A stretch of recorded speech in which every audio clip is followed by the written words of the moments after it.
गरीब बेटी की 5 जादुई चोटियां। देख रीमा, मैंने तेरे लिए पत्तों की ये नाव बनाई है। चल अब इसे साथ में नदी में तैराने चलते हैं। हाँ चल, मेरा तो बहुत मन कर रहा है इस नाव को तैराने का। रीमा, चल घर को आ। और क्यों खेल रही है इस 5 चोटी वाली अभिशापित लड़की के साथ? तुझे मना किया था ना कि इसके साथ मत खेलना।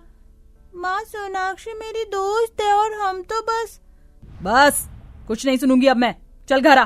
कितनी बार बोला है कि इस अपशगुनी से दूर रहा कर, लेकिन तुझे तो मेरी बात समझ ही नहीं आती। कल को अगर इसका मनहूस साया पड़ने से तुझे कुछ हो गया तो मैं क्या करूंगी?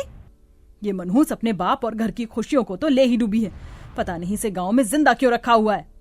रीमा की माँ से इतने ताने सुनने के बाद सोनाक्षी की आंखों में आंसू आ गए और वो रोते हुए बोली, काकी, आप मुझे ऐसे क्यों बोल रही हैं? मेरी वजह से मेरे बाबा की जान नहीं गई। मेरी माँ कहती है मैं कोई बुरा नहीं, अच्छा शगुन हूँ। तू कोई अच्छा शगुन नहीं है, तू बस मनहूस है, मनहूस। तुझे तो गांव वालों को मिलकर ही मार देना चाहिए, इससे पहले कि तू हमारे लिए कोई मुश्किलें पैदा करे। ए निम्मो, चुप कर। तुझे क्या लगता है कि तू मेरी बच्ची से कुछ भी कहेगी और मैं देखती रहूंगी? लो आ गई इस मनहूस की हिमायती। देखो गंगा बहन, अब तुम चाहे बुरा मानो या भला, लेकिन है तुम्हारी औलाद मनहूस ही। कल को जब ये तुम्हें भी खा जाएगी, क्या जब तुम्हारी आंखें खुलेंगी? दुनिया वालों की जबान बहुत तेज चलती है, लेकिन हाँ एक बात जान लो, एक दिन तुम सभी जो मेरी बच्ची को अभिशाप बुलाते हो ना, वही इसकी तारीफ करोगे। और मैं जानती हूँ वो दिन भी जरूर आएगा और उस दिन तुम अपने शब्दों पर पछताओगे। इसीलिए मैं तुम्हें अभी कुछ नहीं बोलूंगी। चल सोनाक्षी। गंगा सोनाक्षी को लेकर घर आ गई। सोनाक्षी का पिता जिंदा नहीं था। दोनों माँ बेटी ही एक दूसरे का सहारा थीं। सोनाक्षी के सर पर बचपन से ही 5 चोटियां थीं, जिसकी वजह से लोग उसे अभिशाप समझते थे और उसके साथ में गांव का कोई बच्चा नहीं खेलता था। सभी लोग उससे दूरी बनाए रखते थे, जिसकी वजह से गंगा को बहुत दर्द होता था। लेकिन वो एक दिन सब कुछ बदल जाने की उम्मीद से बस चुप थी। देखते ही देखते ऐसे ही सालों बीत गए और सोनाक्षी बड़ी हो गई। जैसे जैसे सोनाक्षी बड़ी हुई, गंगा की तबीयत खराब होने लगी, जिसकी वजह से सारा घर का भार सोनाक्षी के ऊपर ही पड़ गया। सुनिए बनिए काका, क्या मुझे आपकी दुकान में काम मिल सकता है? मेरी माँ बीमार है और... अरे जा जा, मेरी दुकान के सामने से निकल। तुझ मनहूस के कदमों को तो मैं कभी अपनी दुकान में न पड़ने दूं। जा रही हूँ। अब मैं क्या करूंगी? माँ बीमार है, उनकी दवा के लिए पैसे, घर का खर्च, ये सब कहाँ से होगा? मेरी तो कुछ समझ ही नहीं आ रहा। मुझ जैसी अपशगुनी औलाद से तो अच्छा मेरी माँ को कोई औलाद ही ना होती। मुझे तो डूब मरना चाहिए। सोनाक्षी अपनी जान देने लगी, लेकिन तभी उसे अपनी माँ के अकेलेपन का ध्यान आया, तो वो वहीं रुक गई और मजबूरी से घर को लौट आई। सोनाक्षी अपने घर के ही मंदिर में बैठी हुई थी। वो बहुत ज्यादा परेशान थी। माँ, मेरी माँ की तेरे ऊपर बेहिसाब उम्मीदें हैं। मैं नहीं जानती कि तूने मुझे ऐसा क्यों बनाया। मुझे नहीं पता कि मैं अपनी माँ के लिए शगुन हूँ या अपशगुन, पवित्र हूँ या अशुद्ध, मनहूस हूँ या खुशी। पर हाँ, मैं एक बात जानती हूँ कि मैं मेरी माँ के लिए उनका सहारा हूँ। आज मेरी माँ बीमार है, हमारे घर में खाने के लाले हो रहे हैं। मेरी माँ बाहर नहीं जा सकती और मुझ अपशगुन को कोई कुछ काम नहीं देगा। माँ, हमारी मदद कर। आज तुझे दिखाना होगा कि हाँ, तू सच में है और अपने भक्तों की पुकार को सुनती है। अभी तक हमने तुझे परीक्षाएं दी हैं, अब तुझे इसका फल देना होगा। ले मुझसे इन 5 चोटियों को और कर दे मुझे नॉर्मल, जैसे कि सभी हैं। सोनाक्षी माँ दुर्गा से खूब अपने मन की बातें बोल रही थी कि तभी उसी के सामने माँ दुर्गा ने उसे दर्शन दिए। बस बस सोनाक्षी, मत करो खुद से इतने सवाल। तुम कोई अभिशाप नहीं, बल्कि सबसे ज्यादा भाग्यशाली लड़की बनोगी। मैं तुम्हारी माँ के यकीन को जाया नहीं जाने दूंगी। आज तक जिन चोटियों को तुम अभिशाप समझती आई हो, उनको ही मैं वरदानी करती हूँ। अब ये चोटियां ही तुम्हारी किस्मत को बदलेंगी। ये तुम्हारी हर जरूरत, हर परेशानी का इलाज बनेंगी। ऐसे बोलकर दुर्गा माँ वहां से गायब हो गई। सोनाक्षी ने अपनी 5 चोटियों को छुआ। भला ये किस तरह से मेरी मदद करेंगी? कोशिश करती हूँ। सुनो जादुई चोटी, मुझे बहुत भूख लगी है, चलो मुझे कुछ खाने को दो। सोनाक्षी के ऐसे बोलते ही उसकी एक चोटी हवा में लहराने लगी और उसमें से तरह तरह के पकवान निकलने लगे। ये देखकर सोनाक्षी को बहुत हैरानी हुई, लेकिन उसे माँ दुर्गा के आशीर्वाद पर कोई शक नहीं था। इसीलिए उसने वो खाना उठा लिया और अपनी माँ के साथ उसे खाया।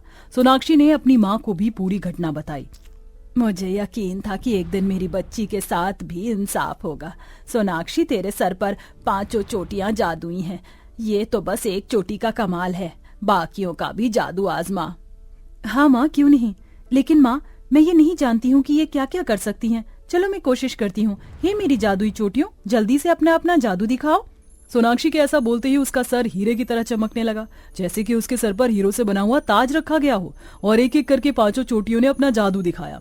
एक चोटी से सोने के सिक्कों की बारिश होने लगी, दूसरी से बहुत सारे पैसे निकलने लगे, एक से खाना, और बाकी की 2 ने जल्दी से लंबे होकर पूरे घर का काम जैसे सफाई, बर्तन वगैरह मिनटों में कर डाला। और कुछ ही देर में वो वापस से नॉर्मल हो गई। ये देखकर दोनों माँ बेटी हैरान और बहुत ज्यादा खुश हुई। अरे वाह वाह वाह, मेरी बच्ची तेरे जैसा तो कोई नहीं है। माँ देखो, हमारे पास कितना सारा सोना और पैसा है, अब इससे मैं आपके गहने बनवाऊंगी, आपका इलाज करवाऊंगी। हाँ हाँ, क्यों नहीं। सोनाक्षी ने जैसा बोला था वैसा ही किया। उसने अपनी बीमार माँ का अच्छे प्राइवेट अस्पताल में इलाज करवाया और साथ ही दोनों माँ बेटी ने अपने हालात सुधारे। कल तक जो गरीब माँ बेटी एक छोटी सी कुटिया में रहती थी, आज उनका एक बड़ा बंगला बन गया और घर में नौकर चाकर लग गए। अब जो लोग सोनाक्षी को मनहूस बुलाते थे, उनकी नजरें हमेशा के लिए झुक गईं। और एक दिन गाँव के सामने एक खतरनाक स्थिति आई। चलो भाई, मेरा मुंह मत ताको। तुम्हारे गांव के मुखिया ने गांव के कल्याण के लिए मुझसे पूरे 2 करोड़ रुपए उधार लिए थे, जो कि उसने समय से नहीं चुकाए। तो अब उसकी भरपाई तुम सभी को करनी होगी। जल्दी से या तो मेरा पैसा निकालो या यहाँ से निकलो। अरे ऐसा ना करो साहब, इतनी बड़ी रकम है, मैं थोड़ी थोड़ी करके चुका ही दूंगा। इसकी सजा तुम यहाँ सालों से बस रहे लोगों को मत दो। अरे चुप कर बुड्ढे, तू तो ऐसे बोलकर कुछ दिनों बाद स्वर्ग सिधार जाएगा और मेरा पैसा भी ले डूबेगा। तो मैं क्यों रिस्क लूं? मैं तो अपना हिसाब अभी छुट्टा करूंगा। सभी गांव वाले उस आदमी की बातें सुनकर चिंता में आ गए। अब उनको समझ नहीं आ रहा था कि वो सभी क्या करें। लेकिन जब ये बात दोनों माँ बेटी के कानों में पड़ी तो वो आगे आई और उस आदमी से बोली, देखिए भाई साहब, पैसों की बात आपके और मुखिया जी के बीच है, तो आप आम लोगों को इसमें क्यों पीस रहे हो? बिल्कुल, पैसा लिया तो इन्हीं के कल्याण के लिए था। अब मैं कुछ नहीं जानता हूँ, या तो मेरे पैसे दो या निकलो। यहाँ से कोई नहीं जाएगा। आपको कितने रुपए चाहिए, मैं आपको दूंगी। हे मेरी जादुई चोटियों, अपना कमाल दिखाओ। सोनाक्षी के ऐसे बोलते ही उसकी 2 चोटियां हवा में लहराने लगी और उनसे सोना और पैसा निकलने लगा। ये देखकर सभी की आंखें फट गईं। जितना आपका पैसा था उससे ज्यादा लौटा रही हूँ। आज के बाद मेरे गांव की तरफ को आंख उठाकर भी मत देखना। सोनाक्षी ने उस आदमी को भगा दिया। गांव वाले जिस लड़की को अभिशाप समझते थे, वही उसकी जय जयकार करने लगे। बेटी, तू तो स्वयं भगवान का रूप है। सभी को अब अपने किए पर पछतावा हो रहा था। अपनी माँ को और खुद को इतना सम्मान मिलता देख सोनाक्षी अपनी माँ से बोली, देखा माँ, पैसा ऐसे इंसान की कीमत को बदलता है। जिसके पास है वही इज्जतदार है। जितना पैसा उतनी इज्जत, यही इस दुनिया का मंत्र बन चुका है। सही कहा। दोनों माँ बेटी गांव वालों की मदद करके सर उठाकर घर लौट आईं। गांव में उनकी इज्जत अब इतनी ज्यादा थी कि मुखिया भी उनके आगे नहीं बोलता था और अब सोनाक्षी की जिंदगी पूरी तरह से बदल चुकी थी।